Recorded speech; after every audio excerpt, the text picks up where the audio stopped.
So one of my most requested tactics is the Galatasaray manager Buruk, and today we're going to cover 3 tactical variants which you guys can enjoy after a very dramatic Champions League game last night. Now if you are enjoying, be sure to leave a like and subscribe if you do like the content on this channel, and as always all my tactics can be found on the Patreon for you to download. Let's go over and get into the test. So today is about Buruk, it is about Galatasaray, hence why we're going to test with Galatasaray. Now again, in every one of my videos I do have 3 tactical variants. This means there is a variant designed for you to play with any team in the game, and I will make that very clear when we break down the tactic in the tactic breakdown. So let's lock in, let's go and look at firstly the league, because we were very, very good. Now this team is packed with top players. Osimhen, Icardi, Sane, loads of players. They're just 3 of them. I mean, when I actually was watching the game last night, I almost got reminded exactly how good this team is. Noah Lang, Victor Osimhen, again,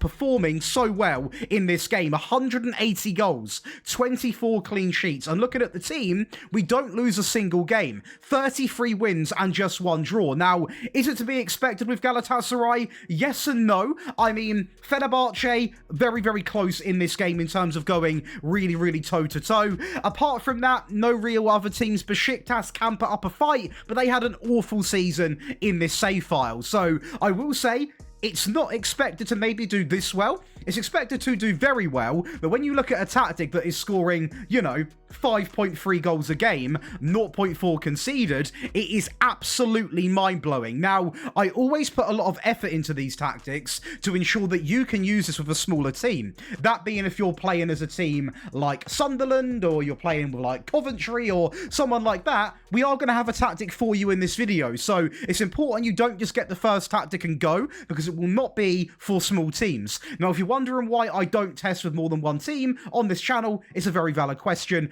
Obviously, this is my sort of 3rd channel. I've got Josh Daily, Daily Josh, and then this channel. So this is dedicated for tactics that don't quite make the cut, don't quite make the main channel status. So therefore, I test with 1 team relevant to that manager. Now, if we do non-manager tactics on this channel, like a, let's say, long ball 4-4-2, I will ensure there's at least 2 to 3 teams that are being tested with. But when it comes down to a manager, it's all about that club, and for good reason, because we go on to win the Champions League, we are going to look at in a second. The Super Cup, we do actually win 4-0 over Fenerbahce. Noah Lang, by the way, had a great time. And also, we win this trophy 8-1 over Trabzonspor. A really, really strong performance. But the Champions League, of course, is a talking point. And it was a talking point because we do very well in the round of 16. And we do very well in the quarters, 6-1 over Tottenham. But sadly, we don't, obviously, as I say sadly, we go on to win it, you know that. It was a much closer game against Liverpool, and we actually face Arsenal. Now, the game was incredibly boring. It was a 0-0 game, which we do win on penalties, so not the most entertaining Champions League final, but I couldn't really care. We're Champions League winners. Now, this team in real life, I don't think I'm going to get anywhere near that, although they are obviously through.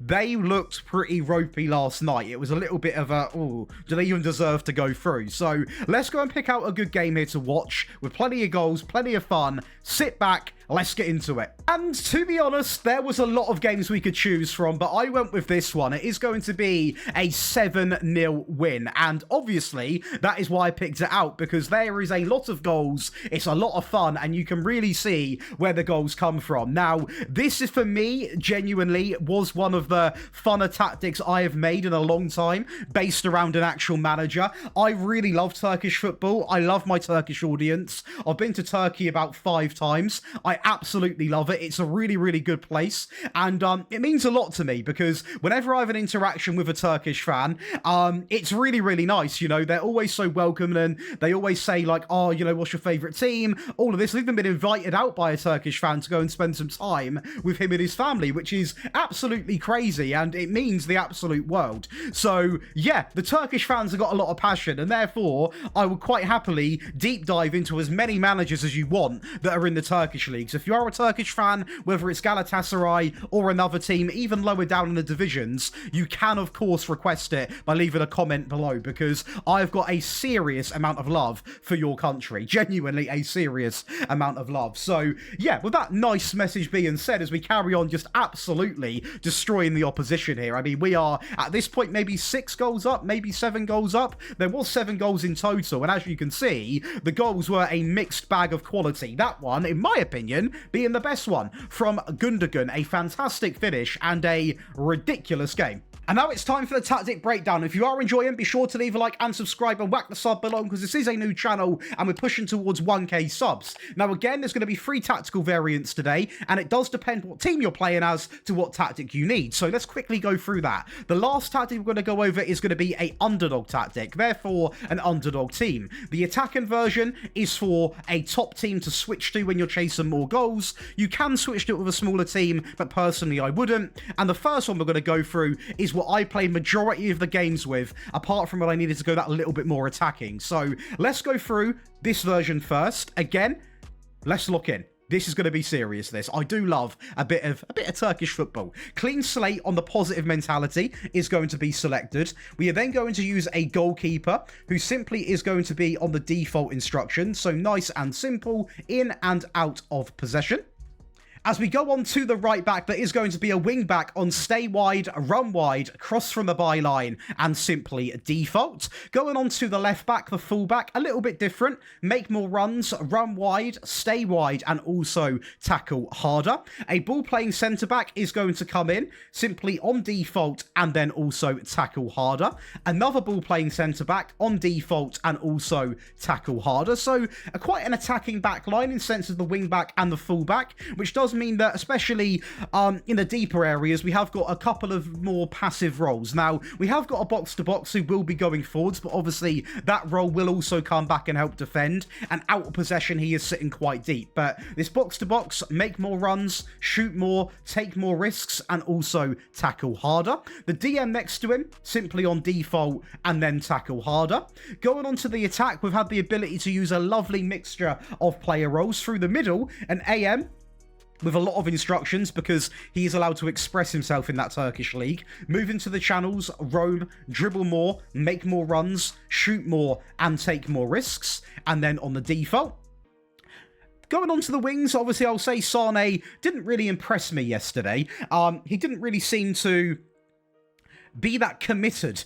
He was tracking back, but it was quite slow. So we have got him as a tracking winger, but there wasn't really a lot of effort put in last night, in my opinion. But the inverted inside winger in possession, sit narrow, cut inside, dribble more, make more runs, and shoot more often.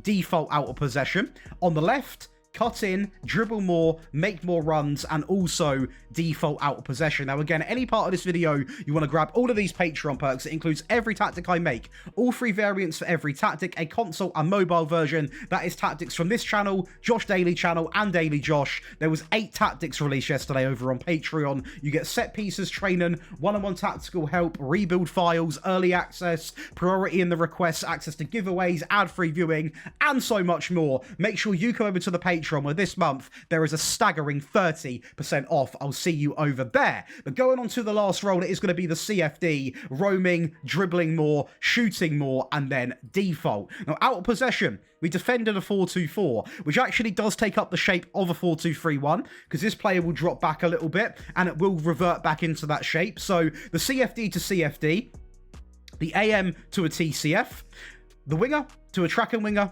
inside winger to tracking winger, box to box and DM to 2 DMs, fullback and wingback to fullbacks, ball playing centre backs to centre backs, and goalkeeper to sweeper keeper. Looking at the team instructions, again, very, very, very important. Of course, for any tactic, we're going to go shorter passing, higher tempo, wider attacking width, counter-attack, balanced less often, and keep ball in play. We then go to balanced, work ball into the box, encourage shots from distance. We saw it yesterday a lot with Tierra, having a lot of long shots. Balanced. We then go to balanced, both flanks, and also pass into the space. And then play through and short goal kicks. Out of possession, invite crosses, big tick, trap outside, big tick, trap outside, and no.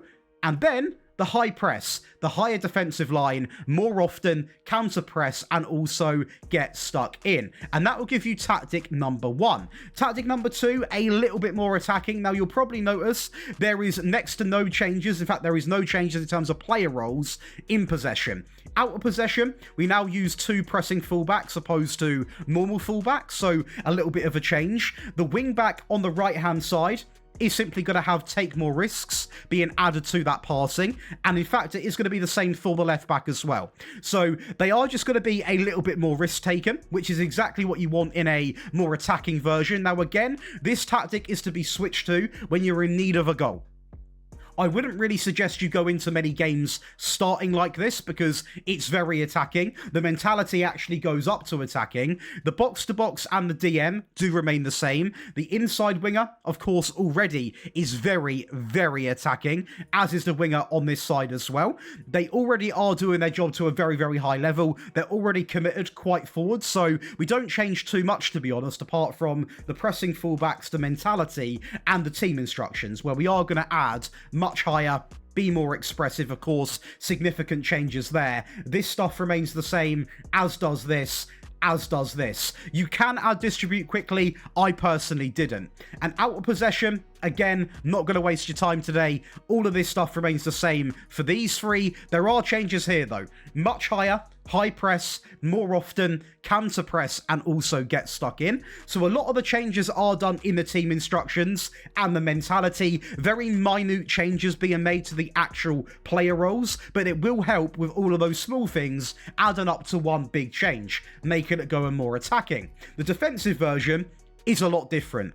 Balanced mentality. We drop deep. We now defend with 2 tracking wide midfield players, 2 DMs, 2 fullbacks, 2 centre-backs, a CFD, and a tracking centre-forward. And not only that, the wing-back on the right-hand side default in and out of possession. The fullback on the left default in, out of possession, he still has tackle harder. So instantly stripping all those instructions, which is why it's so important you watch the video or go and download the tactics, purely because depending on your team, you play a very different way. You know, the first tactic had a lot of instructions on your wingbacks. If you play as a Wolves, that's going to be too much. So you can't expect much. So we make more underdog variations of each tactic so you guys can use every tactic you see on this channel. DM, default, and then tackle harder. Another DM comes in this time, still on the same instructions because I still want that random shot being, you know, taken because we are a lot more balanced now, a lot less attacking. So that sort of chance is always quite good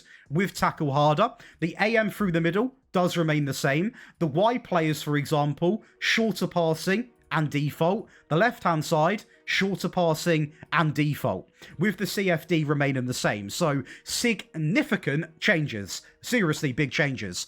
Going over to the team instructions, much shorter, standard, wider, counter, again, a lot of changes coming in.